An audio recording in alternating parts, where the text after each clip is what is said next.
संजय सिंह पत्रकार इस टाइम बींजलपुरा गांव में आया हुआ हूं और ये पोरसा तहसील में है। यहां पर भीमराव अंबेडकर की प्रतिमा का अनावरण है।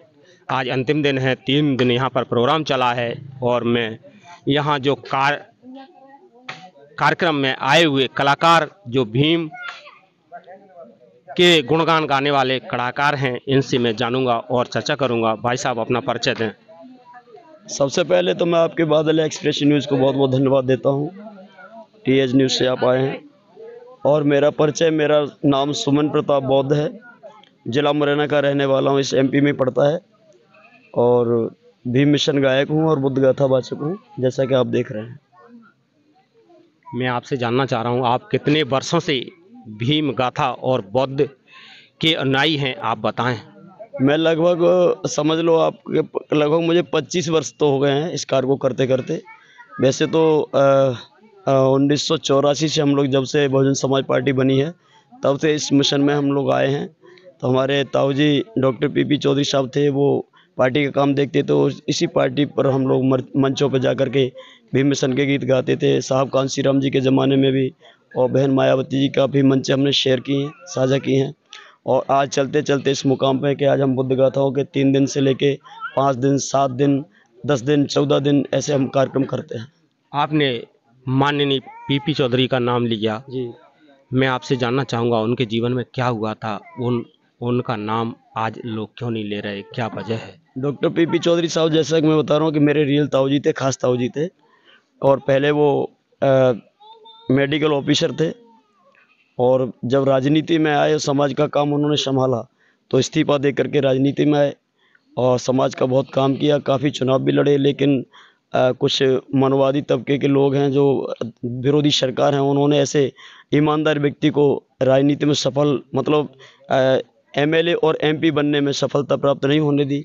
तमाम तरह की बेईमानी, तमाम तरह की धोखेबाजी और शासन प्रशासन का सहयोग लेकर के उन्होंने डॉक्टर पीपी चौधरी साहब को हर बार हराने का काम किया। और आज अगर उनका नाम जो ईमानदार तबके के लोग हैं, जो ईमानदार हमारी पार्टी के वर्कर हैं, ईमानदार साथी हैं, वो आज भी उनका नाम लेते हैं और नाम ही नहीं लेते, उनका गुणगान करते हैं। और आज मैं समझता हूँ कि मध्य प्रदेश में जितने भी कार्यकर्ता हैं, जितने भी नेता जो बने हैं, वो डॉक्टर पीपी चौधरी साहब की देन है।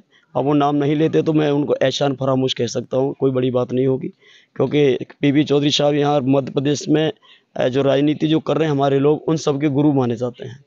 और फिर भी अगर वो नाम नहीं लेते तो उनका मैटर है, हालांकि नाम लेना चाहिए। मैं आपसे ये भी जानना चाह रहा हूँ कि जो भीम गाथा आप गाते हैं, इससे जो आवाम है, जनता है, उनको कोई लाभ होता है इससे? हाँ, बिल्कुल होता है। भीम चरित्र और बुद्ध के चरित्र का दर्शन हम लोग जब गाते हैं अपनी शैली के द्वारा, गीत के द्वारा और भाषा शैली के द्वारा बताते हैं लोगों को इतिहास, तो लोग उसको समझते हैं। समझने के बाद वो अच्छाई क्या है, बुराई क्या है, अन्य कथाओं में क्या बुराइयां हैं, क्या अच्छाई हैं, और बाबा साहब और हमारे महापुरुषों की कथाओं में, गाथाओं में क्या अच्छाइयाँ हैं, तो उनसे हमारे जीवन का विकास होता है, कल्याण होता है, मंगल होता है। वो सारी बातें सीखते हैं और भाई बहन काफ़ी उससे परिवर्तन की ओर भी जाते हैं। मैं आपसे जानना चाह रहा हूँ कि बौद्ध का जो चरित्र है, उसमें जब साधु उच्च उच्च स्थान पर पहुंच जाता है और वो बहुत बड़ा अनुयायी समाज का बन जाता है, तो क्या करता है, आप बताएंगे?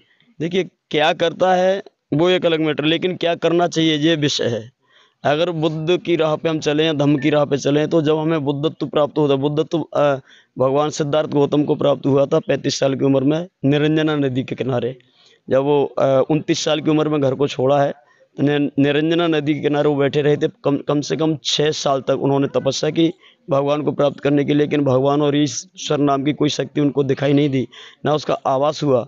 तो सुजाता नाम की ग्वाला पुत्री उनको खीर खिलाने आई है और उस खीर खिलाने के बाद उनके शरीर में जान आई द्वारा से, और तरुणाई आई, ऊर्जा आई, ऊर्जा का संचार हुआ। तब बुद्ध ने, सिद्धार्थ गौतम ने बताया था कि भूखे रहने से, उपवास करने से, व्रत रहने से हम सिर्फ शरीर को कष्ट दे सकते हैं और हमें कोई भगवान के दर्शन या कुछ प्राप्त होने वाला नहीं है। तो वहाँ से उन्होंने बुद्धत्व प्राप्त किया था।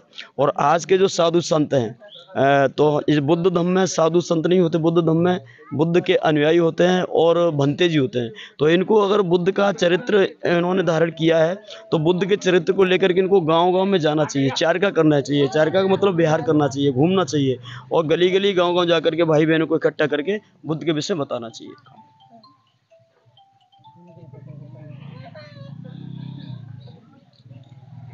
चलो मैं अंतिम चीज़ आपसे पूछना चाह रहा हूँ, चालू हो गया?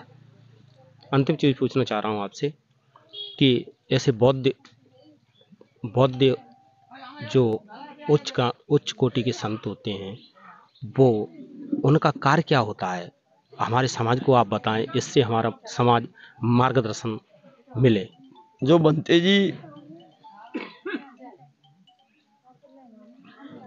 जी उस स्तर पर पहुंच जाते हैं जिनको ज्ञानी कहते हैं, और उनको भगवान बुद्ध की विचारधारा उनके अंदर प्रवेश करती है, उनके अंदर आती है कि बौद्ध हमारे समाज के लिए क्या कर सकते हैं जिसकी वजह से हमारे समाज में उछाल आ जाए, समझदारी में उछाल आ जाए। मूर्ति पूजा पर सारे लोग लगे हुए हैं, इस पर आप बता दें।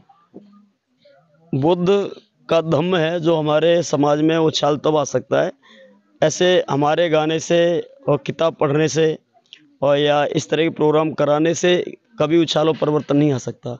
इस प्रोग्राम में हमने सुना क्या, इस प्रोग्राम में हमें कौन सा रास्ता बताया, प्रोग्राम में हमें क्या बताया जा रहा है, उस रास्ते पर हमें चलना पड़ेगा। और चलेंगे, अनुयायी जब बनेंगे उसका अनुसरण करेंगे और बुद्ध के द्वारा बताए हुए मार्ग का हम अनुसरण करेंगे, उस पर चलेंगे, तब कहीं हमारे समाज में परिवर्तन नाम रूपी उछाल आ सकता है और तभी हम मंजिल पा सकते हैं। वरना कहते हैं ना कि दूध का गिलास रखा रहे, उसको टच करने से दूध अंदर नहीं जाएगा, दूध को पीना पड़ेगा, तब आपके शरीर में ऊर्जा प्रवेश करेगी। आप अपना फ़ोन नंबर और बता दें, इससे लोग आपसे संपर्क कर सकें। मेरा फ़ोन नंबर, मोबाइल नंबर 62 63 95 61 10। बहन जी, आप कुछ कहना चाहेंगी?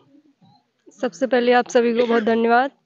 मैं शिवानी सिंह बौद्ध, जिला फरीदाबाद, उत्तर प्रदेश से हूँ और इस मिशन में मुझे ज़्यादा टाइम नहीं हुआ है, 4-5 मंथ ही हुए हैं और मैं गुरुजी के साथ में सिर्फ बाबा साहब के और भगवान बुद्ध के ही गीत गाती हूँ और किसी की नहीं गाती, और हमारी जो पार्टी है BSP और उनके लिए गाती हूँ। थैंक यू, धन्यवाद। हमारे चैनल को सब्सक्राइब करें, शेयर करें, कमेंट करें और इन गायक कलाकार को सपोर्ट करें। सत श्री अकाल, जय मानवता, जय विज्ञान।